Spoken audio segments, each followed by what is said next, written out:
Ping, pon con conocedores de bichitos.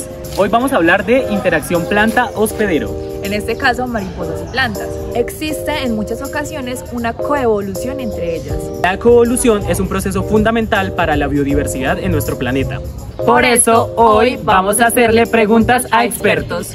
Hoy estamos con Leonardo Delgado Santa. ¿Cuáles son los impactos ecológicos de la herbivoría de las mariposas de las que usted tiene algún conocimiento en las poblaciones de plantas hospederas? Si bien la herbivoría es un hecho conocido por todos, obviamente desde un enfoque de agricultura, por ejemplo, tiene un impacto muy alto porque obviamente desde el ciclo de vida de un lepidóptero, no diría yo necesariamente mariposas, afectan la producción de diferentes cultivos, que es pues, de lo que nos alimentamos nosotros los humanos. Entonces obviamente el impacto es alto, y más si a eso le agregamos que los humanos hemos inventado diferentes maneras para intentar ligar esos impactos. Hemos inventado un montón de moléculas extrañas que le metemos al ambiente, y pues eso altera los ciclos de vida no solo de esos organismos que se están alimentando por condición natural de esos cultivos, sino de toda la otra fauna o de la diversidad asociada. Creo que el impacto es bastante grande. Pues puede, digamos que sobre esta pregunta es ¿cómo se puede utilizar la información sobre la herbivoría en mariposas con estos comportamientos e incluso con otros artrópodos para el desarrollo de nuevas estrategias de control de plagas? En lo que me plantean en este momento están hablando de una interacción y con dos formas de vida, una planta y un lepidóptero, pero digamos que el asunto se podría extender un poco más, se podría ver de una manera un poco más compleja, pues porque finalmente es un hecho en el mundo, eso existe en la naturaleza, y en la naturaleza existen múltiples formas de vida.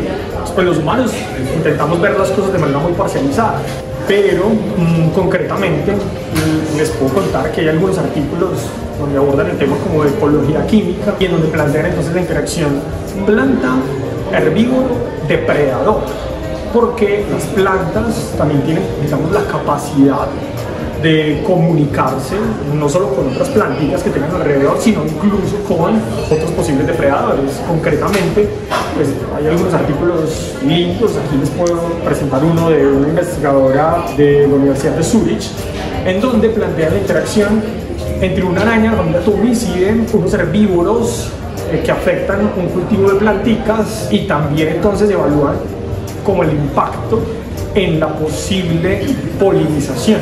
Habría que medir diferentes variables y diferentes interacciones como para poder acercarse al hecho de un manejo integrado, si fuera el caso. Por ejemplo, efecto depredadores, o por ejemplo efecto parasitoides, que también es súper importante este tipo de interacciones. Entonces, listo, profe, muchas gracias, eso es todo. De todos modos tenemos en cuenta también el artículo que el profesor claro que sí. nos recomendó.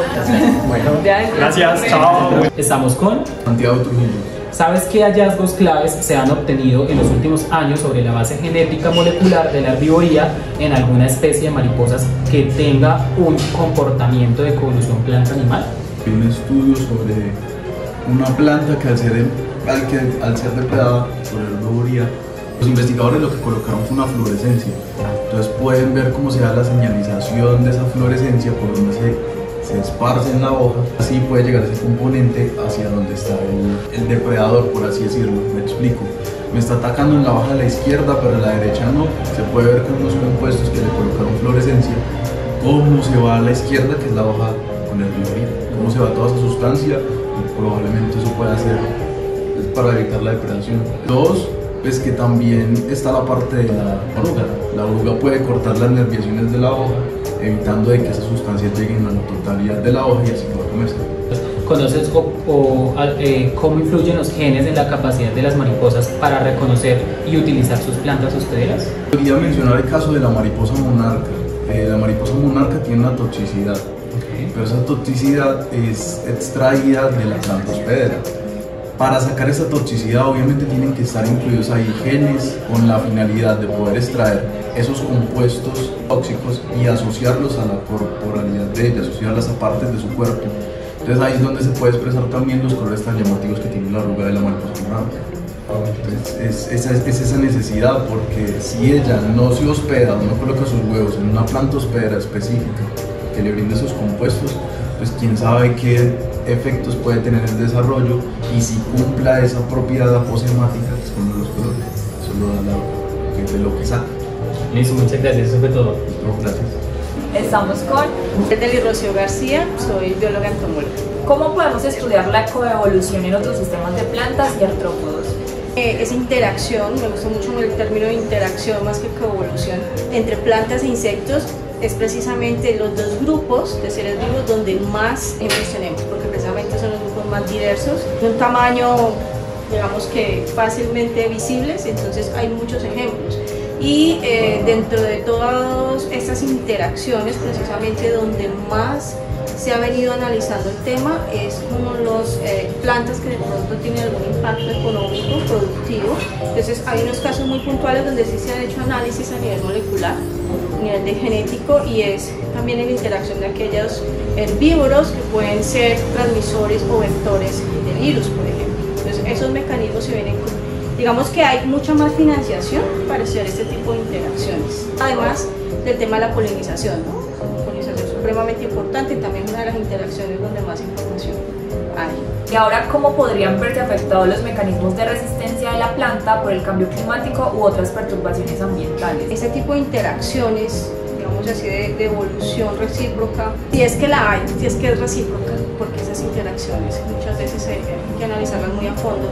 Definitivamente hay varios aspectos que son los aspectos biológicos intrínsecos de cada una de las especies que están interactuando, pero también están los factores abióticos, ¿sí? Y entre ellos pues hay varios mecanismos que inciden también tanto en los comportamientos, porque el comportamiento es muy importante, que va de la mano con la fisiología, la fisionomía también de los organismos, y entonces cualquier cambio en el ambiente que afecte esos comportamientos, esas respuestas de los organismos, pues obviamente va a estar allí influyendo en ese tipo de interacciones, ¿sí? Dentro de las cuales pues se encuentran algunos ejemplos de interacciones coevolutivas. Así que de esa manera el cambio climático indudablemente se espera que vaya a afectar, ¿no? Un aumento de la temperatura puede aumentar tanto la dispersión de las especies, que va de la mano también con las respuestas y las adaptaciones a otros fuentes, a otros recursos, a otras condiciones.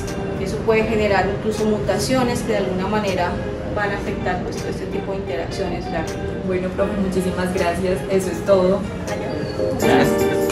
Muy